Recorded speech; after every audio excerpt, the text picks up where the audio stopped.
Hello guys and welcome to another episode of Genuine Chit-Chat. This week I'm joined by Chris and Dave of Comics in Motion. Any regular listeners of the show will know that I have a podcast called Star Wars Comics in Canon, which airs on the Comics in Motion's feed, and the guys of Comics in Motion and I have been friends for a while now. They've been on previous episodes of the podcast, including the Star Wars collaboration, which I think was episode 75, and I spoke to them around episode 60 as well. So, I've been on their show, they've been on mine, and also where I've had Star Wars Comics in Canon on their podcast, they've also had Tony Farina's Indie Comic Spotlight and Max Byrne's Mandatory Marvel and DC, as well as their own flagship podcast Comics in Motion. So I wanted to get them on to basically speak about these things, why they decide to increase the amount of content creators shows on their channel, and what the sort of thought process was of that. In addition to that, we do also talk about Comic-Con, nerd and geek culture, Chris's love of video games, community, we speak about Star Wars a little bit, and those sort of things. So it's nice, nerdy, geeky and podcasty chat. I won't delve any further deeply into what we speak about because that's the general sort of bullet points and things. I don't want to spoil it. Chris and Dave do also have a number of other podcasts. So as well as Comics in Motion, they also have VHS Strikes Back, Chris and Dave's Reality Cast, and Chris has his own podcast, Wrestling Gold. The last few weeks of the Genuine Chit Chat, I've been having different content creators on to speak about those very things. Tony Farina's been on, Max Byrne's been on, Scott Weatherly's been on. So the last few weeks were almost like a little build up to this, explaining all of the collaborations. Before our chat gets started, there'll be a quick promo for the In the Black podcast. In the Black podcast, as I've said numerous times on the show, is one of my all-time favourite indie podcasts. I had the guys on the show on the episode 83 of Genuine Chit Chat, so I really implore anyone to go around and check out that episode. And obviously where the current sort of social goings on with America and Black Lives Matter and things, everything that's going on at the moment, although the podcast I'm releasing isn't specifically to do that, the promo is linked to that. I can't recommend checking out In the Black podcast enough. Before all this Black Lives Matter stuff resurfaced and things, I was always pushing to listen to the podcast because it is genuinely so informative and so important, especially as a white individual who may not have the right perspectives on black culture, especially in America. So if you want your perspective changed, or if you want to hear some people just talk about things that they're really passionate about, go check out the In the Black podcast. There is a link in the description for that. And as I said, can't big up those guys enough, so be sure to check that out. Anyway, that's enough from me, guys, so I'll let the chat get started. At the end of the chat, I'll be back just to talk about what's going on in part 2, because this is part 1. Part 2 will be out next week at this standard time, and at the end I talk about the newest episode of Star Wars Comics in Canon and a few other things like that, so be sure to stay to the end. But thank you so much for listening, guys, and checking out the show, and yeah, talk to you at the end.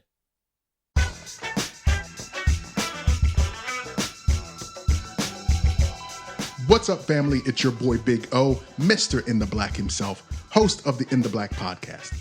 Join me and my co-host, Phil the Orange Crush. Hey. And Rick Hustle Hard. Hey. As we discuss the current events, social issues, and hot topics going on in your black world. Everything from love to politics, entertainment, financial empowerment, and much more. And all from the perspective of 3 black working professionals and family men. You can find us on iTunes, Google Play, Stitcher, iHeartRadio, and pretty much anywhere else you can stream your podcast from. So come join in on our conversation. And as always, informed, intelligent, in the black.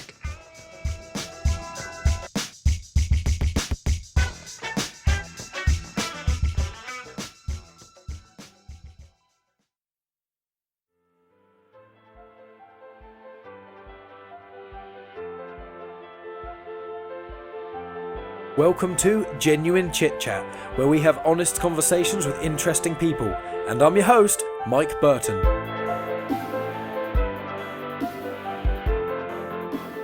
And today I am joined by Chris and Dave of Comics in Motion. How are you guys doing? Good, Mike. Awesome, mate. Wonderful. Well, I've had you each on separately over the last couple of weeks as an air quotes build up in a sense, because there's been a lot of collaborative efforts on the Comics in Motion podcast and things. So I kind of want to get you guys on, not only just to chat about that, but also because chat with you guys is always a lot of fun. And whenever we do, I write a few notes down and then we touch on like 2 of them. And then we just go off on loads of random tangents and things. So, in brief, a lot of people, listeners of Genuine Chit Chat, will know my other show, which I often talk about, is Star Wars Comics in Canon. So you guys approached me about that. So obviously, and that's on the Comics in Motion feed. So to kind of, if we rewind a bit, we were just discussing before recording how we met. And I think it was just, there's the Britpod scene, which I'm a part of, but then we spoke through that. I think that's how we kind of met. And then after that, I think we just did promos and stuff for each other, didn't we? Or something like that. I think so. And if you'll forgive me, Mike, and I haven't told you this off air, but I did used to get confused between you and Frank. Because obviously you've got a Mike Burton in the Britpod scene and, a Frank Burton in the Britpod scene. And it did used to sort of throw me off a bit. But we first got introduced to the Britpod scene. I think we reached out to the Friend Zone podcast. Unfortunately, they seem to have dropped off the map now and aren't going anymore. But we noticed they were using this hashtag and it was like, what's this Britpod scene? And, of course, I don't know if you're too young, Mike, but to remember the Britpop scene, it's quite a catchy name. I thought, what is this all about? And they also had sponsorships as well. We're like, sponsorships, how do you get those? And it seemed like a really cool thing to sort of get involved with. And it's like anything, as things grow, you end up kind of developing these little fragmented groups, and then you end up working with someone, and some people you get on with and click with and have that connection with, and other people you don't. And I think we'd done that promo swap, so we sent you our promo to play on your show, you'd done the same the other way, and I think we just ended up chatting, didn't we? And we were saying like, well, come on the show at some point, we can talk about anything you want. The only rule is it has to be based on a comic book, and sometimes loosely, if we cover Star Wars or something like that, which actually the comic did come first, just chronologically, but that's another thing. But so and then you joined us for the Dread episode, and we just kind of grew our friendship from there. Yeah, and it's one of those things where, because when we were off air, I was trying to work it out and we couldn't really remember exactly the point, because I think I'm nearing my third year of podcasting, and the first 6 months, I think almost all the guests I had were just my friends and things. And then I started to sort of venture out and do more promo swaps and et cetera, et cetera. But when we did that original one, and then obviously you came on mine after that, I'm trying to think of... Well, I think... Right, so, and I'll shut up. It's not like me to out-talk you, Chris, but I know you've just got back. So we had a sort of a 3-step plan, I guess, when we started Comics in Motion. So initially, I think the very first podcast of myself and Chris was on Chris's podcast. It was the Contextual podcast, and I just ended up talking about, my kind of history with video games and stuff like that. And we just instantly hit it off. We've obviously knew each other from years ago, which, there's a previous episode where you can hear all about that, previous episode of the Genuine Chit-Chat where we go into that in laborious detail. But, we knew we had to create something. But we wanted to think, okay, if we do a podcast, what are we going to do? And then step one was basically, let's get the content right. Let's not agonize about it too much, and I'm the kind of planner, and Chris is the driver, the ideas guy, and we were trying to formulate this thing. But essentially, we wanted to just get something that we would listen to ourselves and be proud of.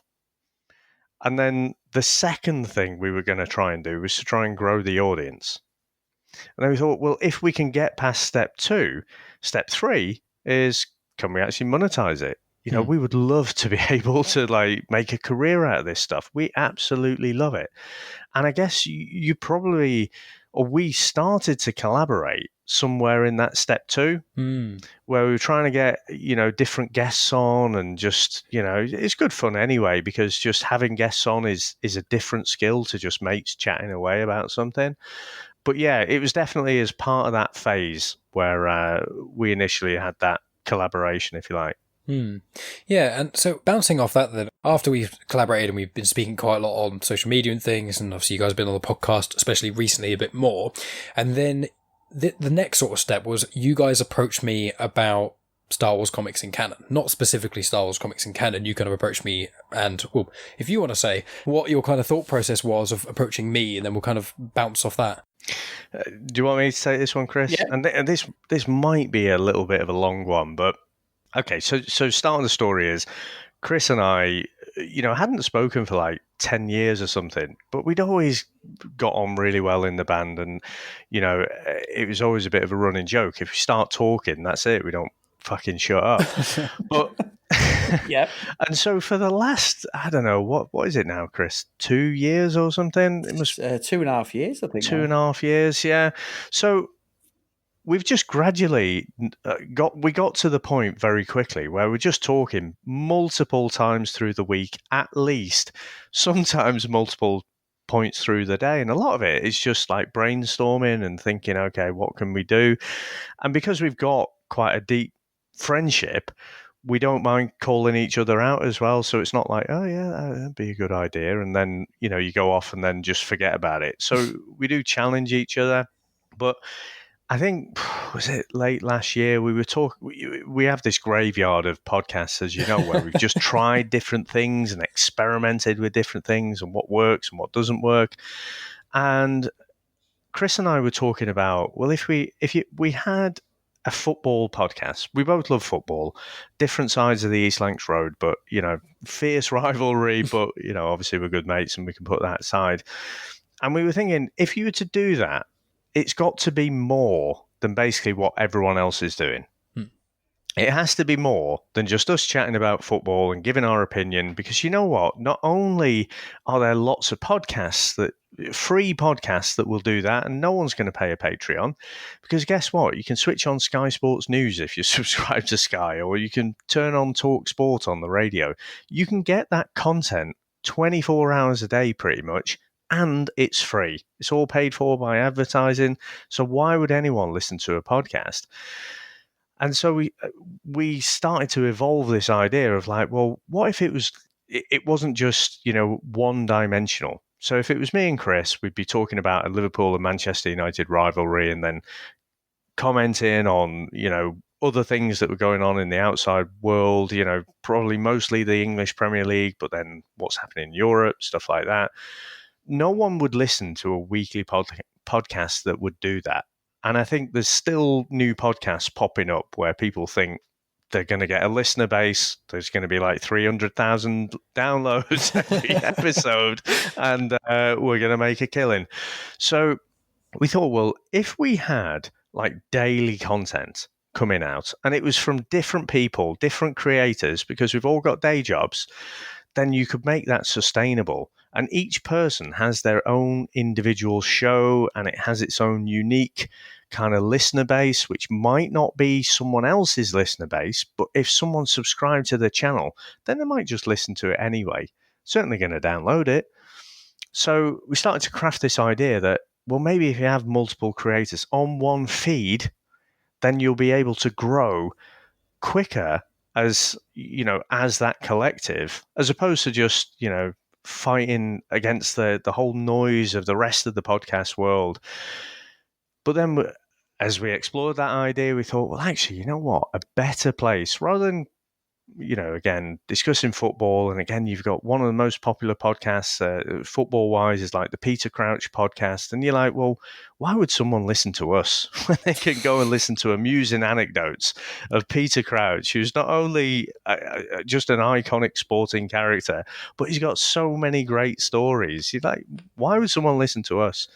Whereas we thought, if we could get more of a comics-based group, each with ideally daily content coming out, and each show has its own unique kind of audience, its own unique niche, then actually maybe that is the best place to start experimenting with this idea of, a daily kind of podcast that just has all this different content on it. So that was the brainstorming stage. Okay, so you with me so far? Yep. I'm listening intently. I don't want to interrupt. And then the next bit to it was, well, actually, again, being selfish, I've got a day job. I'm also a content producer, so, I'm kind of very focused on that. I don't kind of have the bandwidth to be chasing other people who are at different levels of being reliable. So I started to reach out to a very select group, and actually there's two people that I can think of who are still, in the maybe pile, and that's just because of other commitments. But I had a pretty good hit ratio of everyone who I spoke to, was carefully handpicked out of all the people that we spoke to and that we got on with and connected with. They were pretty much handpicked to say, would you want to do something? And that was it. That was the first question. Do something. I guess in your case, Mike, it was a bit more of a slam dunk because you were so like knowledgeable about all the Star Wars stuff, and when we did our Star Wars collaboration, it was like, fucking hell, I thought I knew a lot about Star Wars, but actually all the stuff that isn't in the movies, I know bugger all about. I read a few of the Star Wars comics, the original 77 run. I love that first 6 issues, but that's very, very out of date now. All the new stuff is kind of beyond me. So it's about, for you, it was an easier one. Would you like to do a Star Wars kind of themed show? Whereas with the other guys, with Tony, it was like, what would get the juices flowing? What would get you excited about, doing a show, and what could we do with it? And then you bounce ideas back and forth. And I just wanted to facilitate that idea of creating a show, but really owning it. And I think with everyone, I think there was a little bit of a little bit of a journey to get to the stage where there really is this sense of ownership over that show. The fact that it appears on one RSS feed, which, when we started it out, that was mine and Chris's. Now it really is more of a collective. It is that network. Yeah. And I mean, it's one of those things where when you guys sort of spoke to me about it, and I was thinking about it, and I was like, I remember being contacted, and the fact that I was chosen out of chosen as a special guest makes me feel very happy. So thank you for that, conflating the ego. With the Star Wars thing, when you said it to me, I was like, and I kind of thought about it, and I was like, if I had to do it myself, and I had to start up a whole new show, and I had to, create everything from scratch, and a lot of the posting, and a lot of all that sort of jazz from everything, I was like, starting from square one, I think in podcasting a lot of the time is the hardest. I'd say the first year or so, because if you just create a Twitter account that's called whatever podcast, trying to get people to actually follow and actually absorb the content rather than just following you for the sake of you following them, it's so hard to actually get the first 100-ish, say 50 to 100 downloads consistently is the hardest part.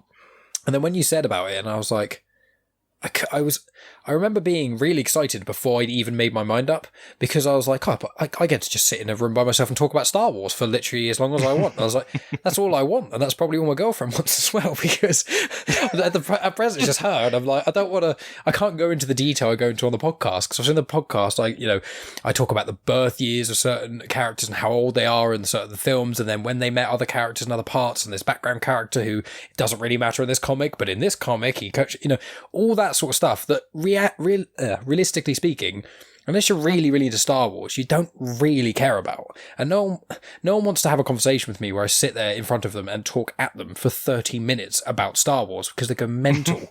But in a podcast format, it's perfect. So when you chose me, in a sense, I don't know if I would have done anything other than Star Wars, to be honest, because I'm one of those jack of all trades, master of none sort of thing. So it's like, apart from sport, I know fuck all about sport. Any sport, I know nothing about at all.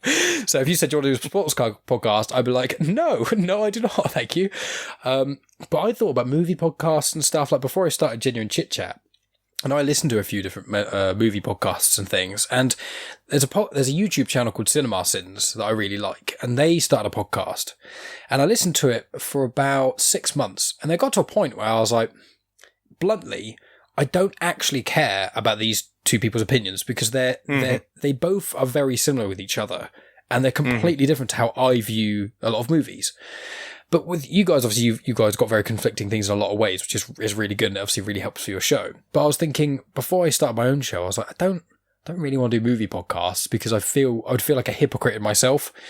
And so when I finally got the interview style podcasting down, I was like, cool, don't need to think about anything else. And then when you approached me about the Star Wars one, I was like, I'll do another one. And I've had so much fun doing it. I think I'm only on week 12 or so it's only about 3 months, but I get more excited now about Star Wars comics and canon in a lot of the time than Genuine Chit-Chat, because Genuine Chit-Chat, although I love this, when I chat with you guys, or like the last few weeks when I've been chatting with Scott and Tony and Max and things, they've all been really easy, nice, casual conversations where, apart from, Mm-hmm. mentioning 3 footnotes within the first 10 minutes, everything else, it doesn't really matter. But you get certain guests who've got a specific book out or have got an agenda of some sort because they want to promote X, Y, Z, and that's fine. It's so hard sometimes to get a conversation going. And not that I don't like any of my guests, but you know what I mean? Like, sometimes it's a lot of work to kind of make sure the conversation gets going and it doesn't sound like I'm trying to carry the conversation and making sure they're comfortable and all these different things. With Star Wars Comics Can, I just sit in this exact spot I'm in now, on a sofa with a couple of Star Wars comics, write some notes about it, look online about stuff, and then just yammer on about nothing for ages, which is great. But it's not nothing. It's absolutely not nothing. And I remember when the first few episodes were coming through, and I'd sort of listen to them. It's like, oh, this is amazing. This is really, really good. And the fact that you can riff on it as well. It's not, you probably put together a few bullet points, but then you kind of have that debate with yourself halfway through a sentence sometimes where you're like, yeah, well, it's this, but of course this other thing happened. It just projects the kind of knowledge that you have. And again, I think those episodes actually have a lot of re-listenability about them because there is so much knowledge in there. I miss most of it. It's like, or usually if I'm cooking or something, I've got a podcast on, then you don't catch 100%. No, exactly. We're all multitasking, aren't we? So that's why I think you could listen to those episodes and get more from it. Well, and jumping off that, so I'm not, because I've realised I've been talking for ages now, and it's meant to be you guys are guesting on my show. Let's talk about some of the other guys on Comics and Motion's feed, essentially. So if we start with Tony, and obviously I love Max as well, but Tony is one of my favourite people in the podcasting realm because he is so enthusiastic and so friendly from the moment I think I got introduced to him, because he was a listener of your show for a while, so I didn't know if you wanted to say how you guys first interacted or anything like that. Now, this is a question. Chris, do you remember how Tony first reached out to us? I should have asked beforehand. I think it was, he listened to our show and he was like, followed us on Twitter. We had loads of interactions with him. And then obviously we got him on as a guest, didn't we, Dave? And obviously we realised he was a writer as well. He reviewed comics and that. Really, really nice guy. Tony, like you say, Mike, he's one of the most genuine guys. I think he was even giving us logins for like the DC websites and stuff, Dave. He was so enthusiastic and passionate about the comic space, about what we did, especially just coming from the UK, and he's obviously in America. And since then, the fact that we've got him on our feed now, and he's a creator as well. He's just fantastic, and like you say, right? And David saying the difference in content between all of you, and obviously we just do basically the reviewing, and we'll interview people and that. But it's brilliant, and it's bringing new people to what we do, and I think one of the things you were saying about. What Dave says, right? Like we wanted to get the right people on, but it wasn't like every time we met you, we were doing a scouting thing on you or some betting thing, Mike. It was, and Dave's right. It was more. We just felt that we wanted genuine people who are really nice. You don't want anything off us. We don't want anything off you. We just want to work together. I mean, in the Star Wars collaboration we did with the three of us and Scott, it was absolutely brilliant. You've got nearly 10 hours worth of content there of us, or probably longer than that, just talking about each Star Wars movie or times that.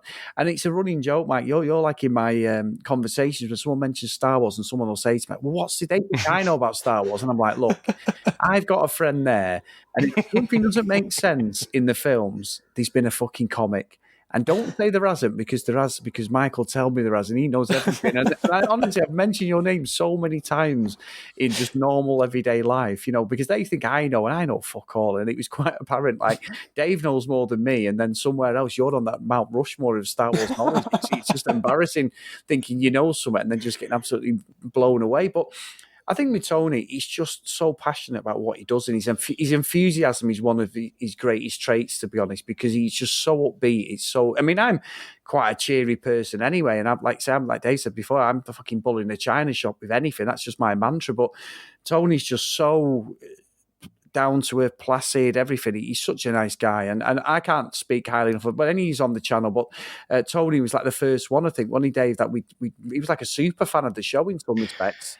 Yeah, I mean, it just came across. I think the initial interactions probably were on Twitter. I think Tony had found us through Podbean, which he was using as his podcatcher at the time, and I think just that enthusiasm just came over. And I seem to remember, I'm pretty sure the first interview we did. Oh, did we get him on for it?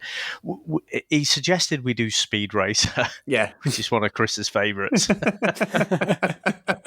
A real sort of, let's just call it a niche movie. I mean, there's the old kind of manga and anime stuff as well that it was based on. And the movie was very much based on that, but I don't think it really connected with us at all.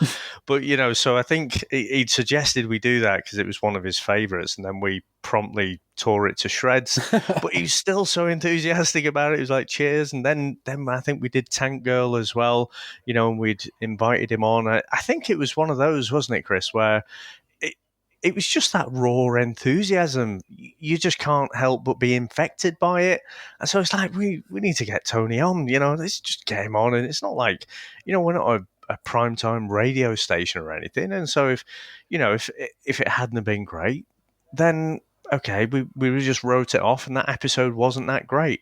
As it happens, he was great. He's, you know, again, across the mic, his enthusiasm comes across just like it does when he's, you know, behind the keyboard or pen and quill or whatever, you know. So it just worked really well. And so definitely when we were looking at how could we do some new shows, you know, Tony, would you be interested in doing something? And Tony's passion is obviously more around the indie comics.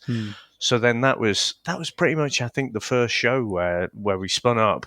And the only kind of input we had in was just tweaking the name a little bit, just to make it easier. So Indie Comics Spotlight, well, if you're in iTunes and you're searching for indie comics, well, that's going to be one of the first things that hopefully comes up nowadays. But so yeah, no, it's absolutely brilliant to get Tony on board, and I'm so happy. And again, with our little community now, it's just amazing to be part of, you know, because everyone is just... We all share the kind of same core values. I think we all don't mind the graft. You know, we've all got different interests, different skills and what have you, but we're not afraid of the hard work. We're courteous, polite, you know, as they say in Roadhouse, just be nice, just generally in life, and, you know, good things will happen. And so I think that's as well why we kind of gravitate as a little group as well. Yeah. Yeah. And also it's kind of like the group itself, we're basically just grown-up nerds, essentially. We're just nice nerds, and that's really, it's just, we're really passionate, we're hardworking, and we're nice. And realistically, I mean, as you guys have said, it's all I really need for someone to be in my life at all is for them to reciprocate politeness and niceness. That's it. I've got plenty of friends who've got nothing in common with me, but because they're nice, they make an effort. That is enough. And I think that really comes across. And as you say with Tony, I mean, I think when I was first talking with Tony, because he messaged me, I think, about... I was on your show, and then because of that, he then listened to my show, and he sent me a message going, "Oh, your show's amazing. I really love it." And he now still occasionally will just message me and go, "Oh, listen to that show of yours. I haven't..." And he said to me, I think when he was on my show last time, he was like, "Yeah, I've listened to almost every one of your shows. I haven't quite finished, though." And I was like, "I'm sorry, what?" I was like, "No, I don't think anyone has listened to every one of my shows, and I wouldn't ask them to." And I was like, "My own girlfriend doesn't... She listened to quite a few at the start. As soon as we started living together, stop. None at all, which is fine. And none of my mates do, like, as in outside the podcasting realm. But Tony is so enthusiastic with it. And I remember, and I was just like, I wanted to have him on the show because he was very enthusiastic. And I was like, I remember talking to Megan before I had him on the first time, and I was like, I don't know how this is going to go because he seems really nice and things, but sometimes people can seem really nice and then you chat with them and then they can be a bit dry. And I think we were going to talk about something and we went off on about 50 tangents and we had to cut the conversation because it was getting so late. I was like, I have to stop this even though we could talk forever. And when he came on last time with a Genuine Chit-Chat a couple of weeks ago, we were meant to talk about Indie Comic Spotlight a bit and a bit more about education because Megan was with me at that time as well on the show. And I don't think we actually mentioned Indie Comic Spotlight at all, except when I introduced him as the host of Indie Comic Spotlight, because there's such a vast amount of information and things that we can talk about, and he's got so many amazing things to say and so many cool perspectives. It just works so well. And I remember, I think, when you guys approached me about Star Wars comics and canon and stuff, and I think you said that Tony was already interested, and I was like, God, he's going to beat me to the punch. And it's like, he's so quick. I remember, I think he was talking to you or me or something. And I remember hearing, oh, he's basically pre-recorded the first 3 episodes already. And I was like, I haven't figured out my fucking name yet. It's like, he's already off the finish line down the road. I'm like, still fumbling about. Yeah, I mean, he has just absolutely run with it. And again, it's honestly, Mike, it's such a joy because other than coming up with that initial idea, to have this collective, this network, it's really down to the individual creators. And, again, Tony was just so grateful to be, in his words, like given this opportunity. Whereas for me, it's not. We came up with the idea, but it doesn't feel to us like it's giving someone an opportunity. Ultimately, if someone wanted to create their own podcast, and anyone listening, if you want to create your own podcast, just reach out to us on Twitter. We'll help you. It's really easy. You just have to know how. These few individual things. And one of the conversations I did have with one of the creators that didn't work out, they were like, well, why wouldn't I just create my own podcast? It's like, yep. Great question, because you have to do all the same stuff. You have to do all the preparation. If you've got guests on, you have to do all the organizing. You have to do all the editing, all that sort of stuff. So it is hard work. And then at the end of it, if you don't feel like you own it, it feels like a job. But in the podcasting world, when we're little independent creators, to go up against some of these big corporates, these people who've got lots of money behind them, these long-standing podcasts that have been running since podcasts began and, have got a lot of traction that way by just being first, it is hard to actually make a ripple on your own. And if you've got that killer idea and if you can be consistent every single week, absolutely good luck to you. And one of the things I think I said to everyone is, look, if your show strikes gold, right? The content is all yours, and you want to take it and you want to add that on your own podcast or your own feed. Good luck to you. You'll have nothing but the best of luck from us. It's not about us trying to control everything. It's just about being part of that collective. And so, yeah, it was just absolutely brilliant, though. I mean, Tony was off while I was still, at the drawing board stage thinking, right, okay, so if we have this on this week, Tony's like, I've got these 3 shows and I've got these next like 3 or 6, lined up. Man, I'm so excited, and again, just you can't help but be taken along by that enthusiasm. And it's just brilliant. I completely agree. And so we've spoken about Tony, and I know Tony listened to quite a few of these, so he's probably going to message me about this. Fingers crossed. I won't tell him we talk about him loads in this episode. We'll let him find out himself. But with Max, because obviously I've had a lot more interactions with Tony than Max, and when I had Max on mine the other week with you, Dave, that was the first time that I'd spoken with Max, not via text or anything on Twitter or whatever. So how did you guys, when did you first meet Max and get him on the show, essentially? It was more down to me with Max. It was just a chance meeting. We were both at it was a Comic Con type thing in Manchester. Comic Con it was the MCM Comic Con it was in Manchester, yeah. So it was around about August 2018, and we'd got in like press passes, but unfortunately Dave couldn't come up, so I went riding solo in there. And I'll just say this one thing, Chris. But do you remember how excited we were? We were like, "Fucking hell, we got press passes. We are validated." Yeah, but to be fair, the one, and you did the same MCM one, didn't you? Down, was it London? I did Birmingham. Yeah. There is a difference, Mike. I don't know if you've done it yourself, but all I did was just fill the form out, spoke to some of the creators and some of the people who run the whole project of the MCM, and basically they were like, look, come in, do you think? But people do talk to you differently.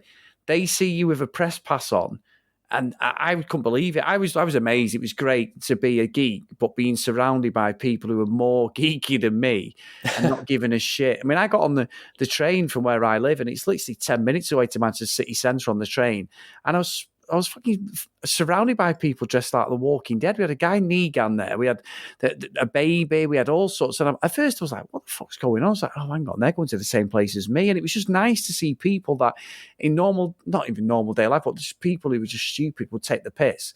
And then watching people just get dressed up and everything. I mean, let's be honest, if I saw one Harley Quinn, I saw about fucking 40 that day, but it was like everyone had their own niche. And even like my favourite computer game of the last couple of years has been PlayerUnknown Battleground, PUBG. And he even had like 4 guys dressed up in the full outfit of the main character who's not got a name or anything. He's just like a guy on the front of the box. And they're all there. And I was geeking out. Oh my God, I've got to get a picture of PUBG. And they're like, you're one of the only people who's realised what we're dressed up as. And I'm like, yeah, because that's my computer games is my bag, really. So when I got there, I got the press pass. There was a massive queue at GMX in Manchester. And luckily, you could just go straight to the front. So I'd got there a little bit early, about 8:30. And literally, there was 4 people. There was me. There was a guy and his girlfriend who were just completely strange and really out there and just like they thought they were like the absolute peak of the press. And then there was another guy there, which was Max. And I just got talking to Max. He's from Bolton. He's about 15 minutes away from where I live. And to be honest, I've not seen Max since that day. But literally, our paths crossed throughout the day. We just like having something to eat. I think dinner time I'd seen him. I'd met him a couple of times through the day. And then it was just a completely one of them, like, give us your Twitter, give us yours. What you do it for? He said, oh, I do stuff for DC World and that. And then Max started listening to our podcast, and then it just grew from there. And obviously introduced him to Dave. And then we had Max on a few times, didn't we, Dave, on different things. And Max been on my wrestling one about 4 times, not 3 or 4 times. He's a big wrestling fan as well. So the only downside to Max, and I know he's going to listen to this, is his second club is actually Liverpool, which I didn't know until Dave told me. So I can handle Bolton, because they're no threat. But when it's Liverpool, which is my absolute hatred of a club, I can't have 2 of them in the collective. So I need to balance it out with a United fan, I think, somewhere down the line. But he's a good guy, Matt's a very, very good guy. Yeah, with the Comic Con, I'm just because I went to the London MCM Comic Con. I can't remember if it was last year or the year before that. And I've been to Star Wars Celebration, which is basically just Comic Con, but everything Star Wars. And I went to the London Comic Convention, which is basically like a discount Comic Con as well. And when you go to like the MCM Comic Con and Star Wars Celebration, like I went with 2 of my mates to the Star Wars Celebration, and I think it's mainly in America almost every time, but this one was in London. And I remember walking in and my mate said to me, I've never seen you smile as much as you were for the whole day. Because everywhere I was looking is everything I love. You know, Star Wars and people and cosplay and stuff is amazing. And going into this world where, it's as you say, like everyone is so passionate and there's not really anyone there being a dick. Like for my entire life, because I've either because I've been fat, obviously not as much anymore, but when I was younger I was fat, or loving Star Wars, or loving heavy metal and music that's in air quotes growly music, and all these different things and things that I love. In some point in my life, I've been ridiculed in some way, shape or form from it. I'm not saying some sort of horrible sob story. I've had a fairly easy life generally, but it's still, there's a little bit of, people think I'm a nerd because I love Star Wars so much, or people think my music taste is shit because I like people shouting in it. But when you go to these places, when you go to heavy metal gigs, or most gigs really for music, or you go to Comic Con, you get that sense of community, which is so rare because everyone, especially in groups of people, can be so mean to each other. And it's just places like Comic Con, you just feel so at home. It's almost like I didn't even realise I had a guard up until I went there. My guard was 100% down, if you know what I mean. Yeah, totally agree. I agree.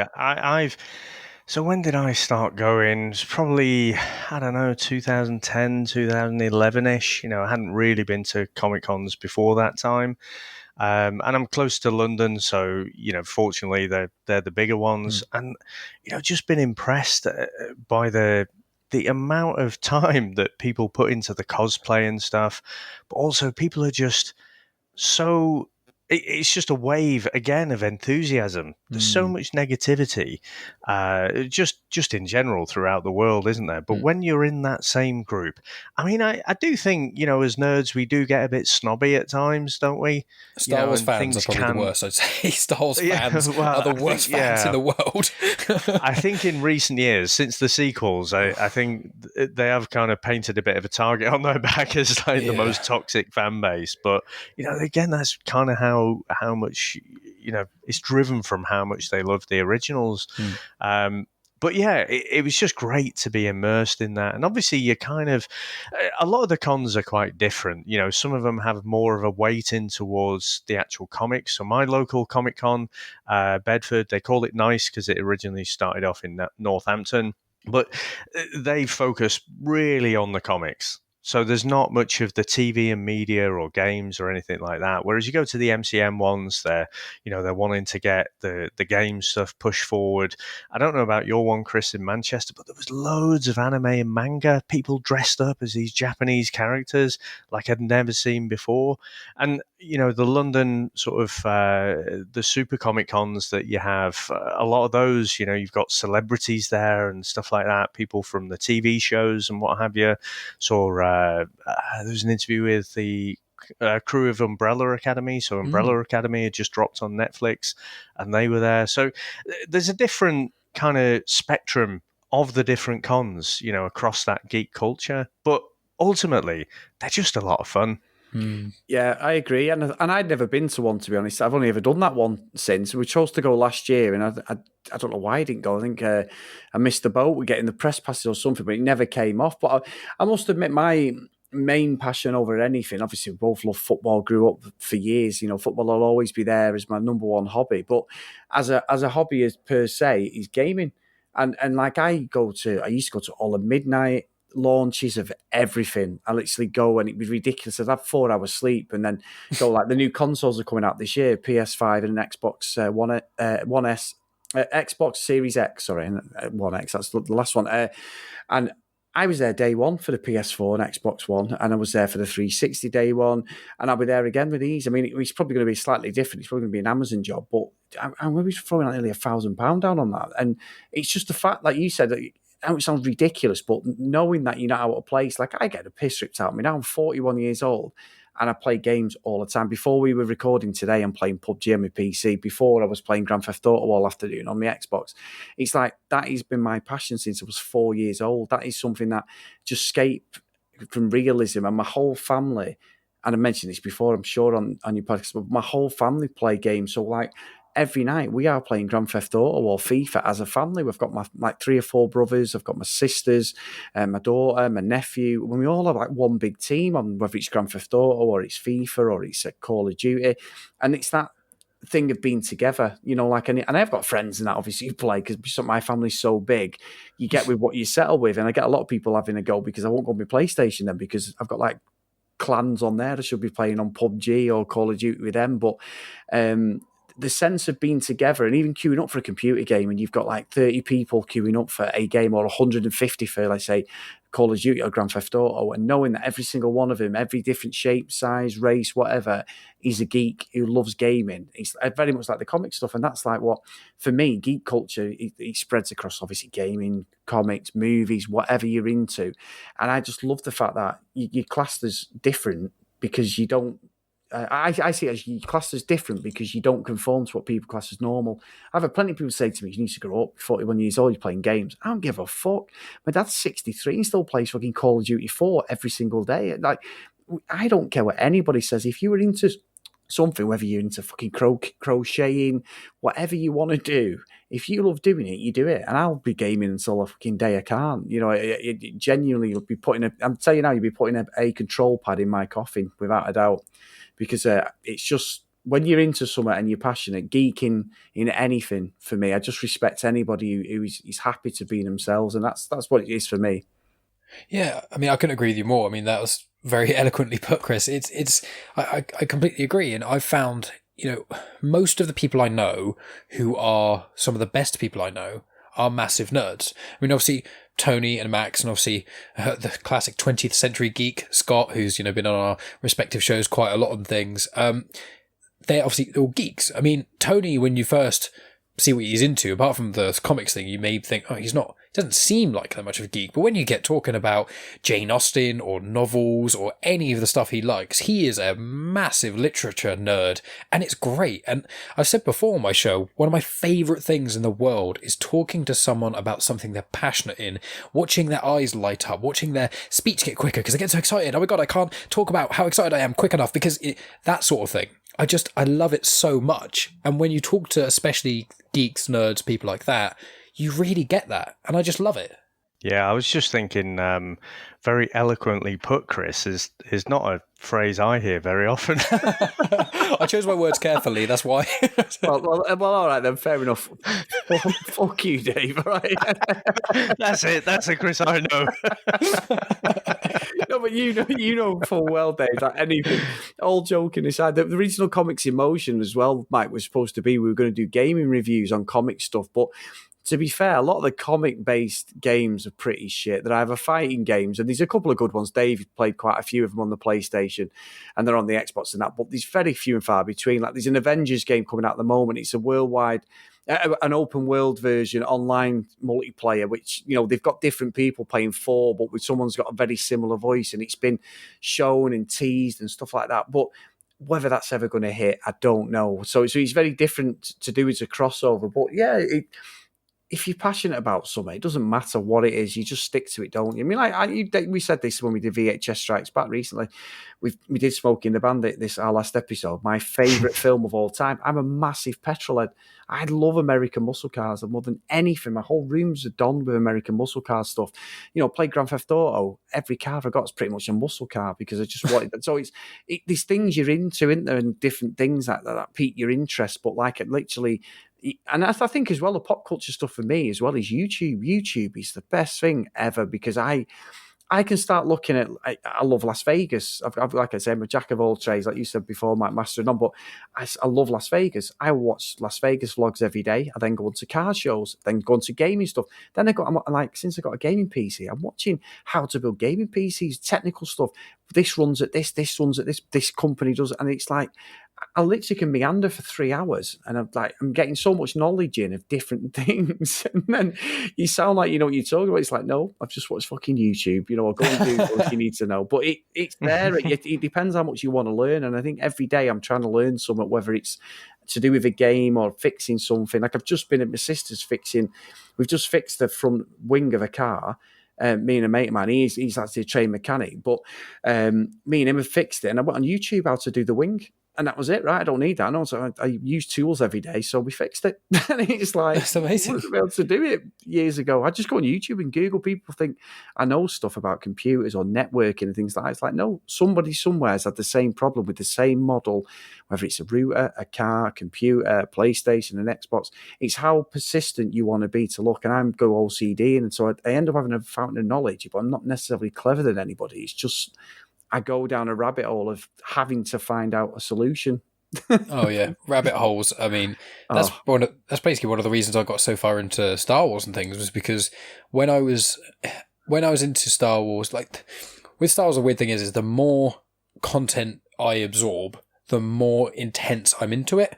Which sounds like that's almost like an obvious thing, but obviously a lot of people watch the films and then they gotta go, I don't really see how you can love Star Wars as much as you do from just the films, because even I admit there's a couple of ones that are a bit crap in certain ways. I still really appreciate them, but there's very huge flaws. But the more I went, and when I started watching the Clone Wars series and then Star Wars Rebels, and then you start looking online and you go, when did Count Dooku become a Sith? Because it says it in the film, but it's like a throwaway line. And then you go down a rabbit hole and you find out there's like a whole Wikipedia page of about 50 scrolls of Dooku's entire life story. And you're like, oh shit. And I had this moment which made me realise how ridiculously in-depth Star Wars is. And this is not even necessarily including Legends or canon and splitting the hairs of that. But I remember years ago, I can't remember why. I think I was looking at the Cantina music for Star Wars and the New Hope. Anyone listening will know it as everyone knows that song. Oh, the old Cantina. Yeah, exactly. And Megan sort of sings that around the house sometimes. It's quite cool.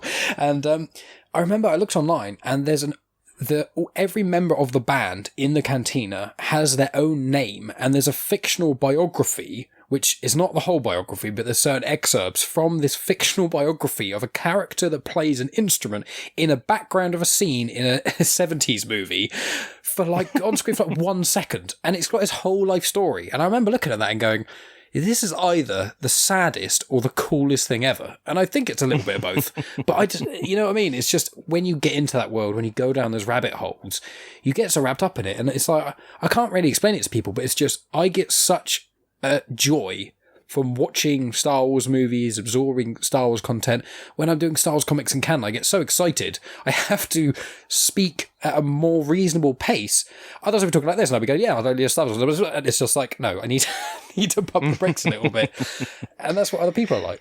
Yeah, I think, so this is why we die off, actually, Mike. So, you know, because you go through life's journey, you learn some stuff, but then you formulate your ideas and your opinions and whatever, and then, you know, it takes a lot for you to move away from that, and you can't ever recreate that enthusiasm of youth. I'm obviously a fair bit older, so I grew up with those Star Wars toys coming out, and, you know, from that original trilogy, and everyone would always get me for birthdays, Christmases, what have you, would get me a Star Wars figure or something, you know, if they're a bit more flash, you know, maybe a little speeder or something like that. And it amazed me that you could get these Star Wars figures for this obscure character that you saw, you know, for like 3 seconds in the movie, and they had their own name. They were identified as someone, not just like some background artist who you don't give a shit about.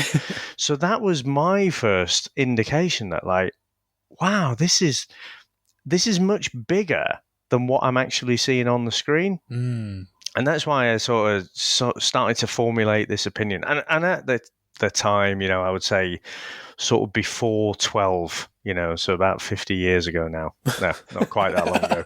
It feels it. But, you know, I thought that I knew so much about Star Wars, but it's moved on. It's moved on a lot since then, and that's the stuff that I'm not aware of, and that's why I can listen to your podcast with a real enthusiasm, because there's only so many hours in the day. I can't keep up with all the various comics, so to have all that condensed down into a bite-sized thing that I can listen to while I'm cooking or what have you, or driving. Not doing so much of that these days, but, you know, it's absolutely brilliant, where I can actually learn a bit about this universe, this wider universe, without getting hung up on how crap the latest sequels were. It's one of those things as well with the podcast as well. One thing that it happened with both podcasts. It was like an unexpected symptom, in a sense, like a good symptom. Is with Genuine Chit-Chat, what I found was it gave me better conversational skills outside of podcasting, because where in the earlier days of the podcast, if you listen to the ones where, especially when I was talking with some of my mates, I half the time don't let them get a word in, almost, because I'm so excited to, you know, talk to them about whatever. And I spoke to one of my mates, I think it was Reese actually, and I said to him, I was like, what percentage, when we have normal conversations, what percentage do I normally speak, and what percentage do you? And he was like, I don't know, you're probably about 70% of the time, I'm probably 30. And I was like, are you serious? I was like, what the? I was like, dude, I'm so sorry. And he's like, no, why are you apologizing? He's like, I'm an introvert. I like the fact that you talk a lot. I like the fact that you can keep the conversation going. I don't have to worry about it as much. And I asked a few of my different friends these sort of things, and pretty much all of it was, you talk at least 60% of the time. And I would apologize to people, and they're like, no, that's fine. That's what we like about you and whatever. But then in the podcasting realm, and for people who aren't, you know, good friends of mine, that isn't a good ratio. I can't meet someone new and talk at them 80% of the time. That's just ridiculous. So doing the podcast, and obviously, especially because I edit them and stuff and do everything myself, there's been earlier podcasts where I listen to it and I can hear myself not letting the other person talk. And I'm like, oh, you fucking dick. They're so much more interesting than you are. And you've just, because you want to fast your own opinion so much, you haven't let them fully express themselves as much. And so I found that because of the podcast, I've been able to look introspectively about my own conversational skills. And that, in a weird way, has really helped my life outside of podcasting. And to link to the Star Wars thing, because of Star Wars comics in canon, I listed bought every single canon Star Wars comic. I found them all online.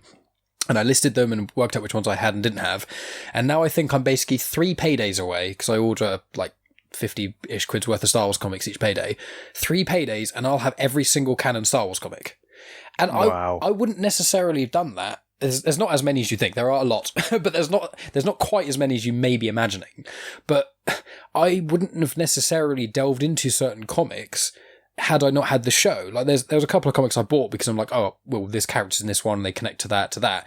And me having to research these things has actually allowed me to get more into it, to then I sound like I'm more into it again. It's like a positive feedback loop where and it's amazing. I love it. And that's what podcasting's done. And I don't know if you guys have found something similar with Comics in Motion, VHS Strikes Back, Reality Cast, Chat Footy. I mean, I'm not going to go on forever.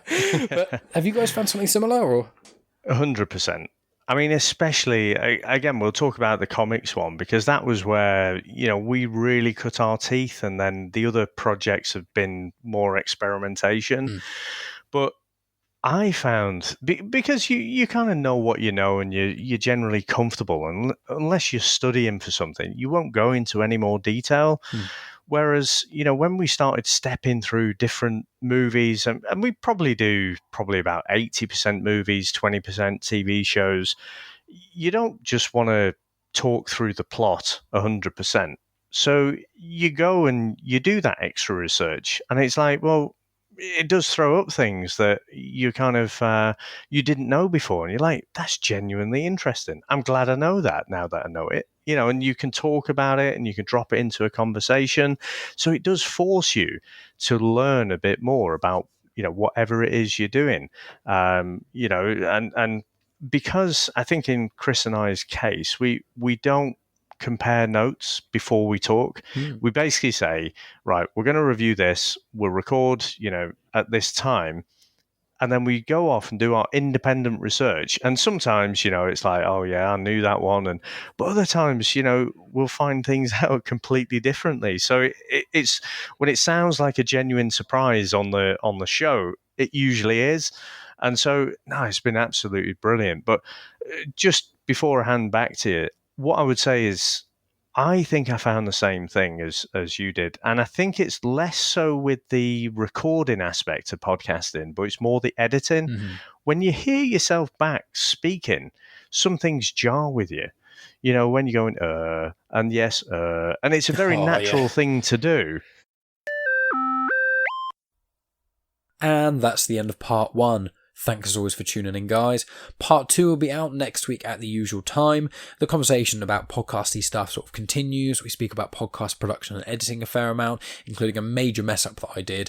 Funnily enough, about the episode I did with the guys from the In the Black podcast that I mentioned in the intro and whose promo played. And I go into detail of the mess up. Everything's all fine with that episode and stuff now, but it's just quite a funny thing. And then we also speak about reality TV, including Chris and Dave's reality cast, and podcast audiences and listeners, YouTube's involvement with podcasting, and a few other things like that. So make sure you check out next week's episode too. Coming up, I've got an episode recorded with Emily and Paul of the Parent Guide to GCSE podcast. Basically, their name of the podcast and their company says it all. It's parents speaking about how they can help their kids with going through their GCSEs. Anyone who's in England will know the GCSEs are basically the main qualification kids get in secondary school, which is when they're 15, 16 years old. So they speak about that, and we had a great chat. That won't be out for a few more weeks, I don't believe, because I'm trying to aim it nearer sort of August time as well. But due to scheduling and things, it may come out earlier than that, but I'm going to see what I can do about that. So we've got that one. It's in the bag, recorded already. It was me and Megan speaking to them because they used to be teachers, and obviously Megan is a teacher. So that's a really cool, informative chat in that regard. I've also got a podcast due for recording in a couple of weeks with a band which are really heavy. I can't give too much detail about that because I don't like to say unless I'm absolutely adamant it's going to go ahead. I think it should go ahead, but obviously I don't want to jinx it. And I've got Max of Mandatory Marvel and DC that has been mentioned in this chat I'm going on his show in a week or two as well to talk about Batman the Killing Joke. So that's going to be a lot of fun. That can be found on the Comics in Motion feed as well as the Indie Comic Spotlight and also my other show, Star Wars Comics in Canon. And in the coming weeks, I've got Janine Mercer planned to come on again because she's always great to talk to. And just a few other things like that. So still stuff in the pipeline, still stuff that I've got planned and whatnot, as lockdown is starting to ease a little bit in the UK. Fingers crossed we don't get a second wave, and then I can do some of the other podcasts that I was intending on doing in person. As I said in the intro, make sure you check out the In the Black podcast and things. And the last thing I'll say before we sort of wrap up is what I do at the end of these quite a lot, and just say about Star Wars Comics in Canon. If you haven't already checked it out, it is on the Comics in Motion podcast. If you like Star Wars at all, I'd really recommend checking it out. If you're a big Star Wars fan like I am, and you're a veteran, you've read loads of comics and books and seen all the series and that sort of stuff, then you'll find some stuff that is really interesting. I connect some dots and things. I talk about sort of references from one comic to another, as well as some of my favourite points of the comics, ones that I recommend, as well as a sort of bullet pointed narrative of the comics that I read. Whether it's a one shot, a mini series, or a full length series, I'll go through quite a few things. Recently there was one about Obi-Wan and Anakin, who almost left the Jedi Order 3 years after Phantom Menace. There's another one which was with Han Solo and his time as an Imperial cadet. There's lots of different ones I've done which are about a variety of things, and I think the most recent one was about the Fallen Order prequel comic. So if you really like the game Jedi Fallen Order, check out that episode because it talks about Sia Junda and Enor Cordova before the events of Fallen Order. So that's a lot of fun there. Make sure you check that out. Whether or not you're a huge Star Wars fan or if you've only seen the movies, it's a good doorway to get into the wider Star Wars canon without having to read every single comic and every single book and all these things, because it's kind of like a guide to that. So really appreciate anyone who checks that out. I know a few of you guys have been, so that's really great. Really appreciate all of you guys listening right to the end of the show. And yeah, I think I'll talk to you next week. So yeah, speak to you then.